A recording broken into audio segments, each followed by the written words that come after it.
આગળ સમાચારમાં વાત કરીએ તો રાજકોટથી સમાચાર પ્રાપ્ત થયા છે। રાજકોટમાં એસટી બસ સ્ટેન્ડ પાસે અકસ્માતની ઘટના બની છે, જેમાં બે એસટી બસની વચ્ચે આવી જતા વિદ્યાર્થીનું મોત નીપજ્યું। દ્વારકા જઈ રહેલા વિદ્યાર્થીનું કમકમાટીભર્યું ઘટના સ્થળે મોત થયું છે। બ્રિજેશ સોલંકી નામના વિદ્યાર્થીનું અકસ્માતમાં મોત નીપજ્યું। ગોંડલના ગુંદાળા ગામનો આ વિદ્યાર્થી રહેવાસી હતો। પોલીસે ઘટના સ્થળ પર પહોંચી આ મામલે વધુ કાર્યવાહી છે તે હાથ ધરી છે। તો વિદ્યાર્થીના મોતથી પરિવાર શોકમાં ગરકાવ થયો છે। તો બે એસટી બસની વચ્ચે આવી જતા વિદ્યાર્થીનું મોત નીપજ્યું છે।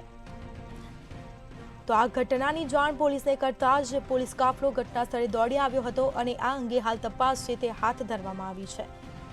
તો દ્વારકા જઈ રહેલા વિદ્યાર્થીનું કમકમાટીભર્યું મોત નીપજ્યું છે। ઘટના સ્થળે જ મોત નીપજ્યું હતું અને જેના કારણે સ્થાનિક લોકોના ટોળા પણ ઘટના સ્થળે એકઠા થયા હતા અને જે બાદ પોલીસને જાણ થતાં પોલીસ કાફલો ઘટના સ્થળ પર પહોંચી આ મામલે તપાસના ચક્રો ગતિમાન કર્યા છે।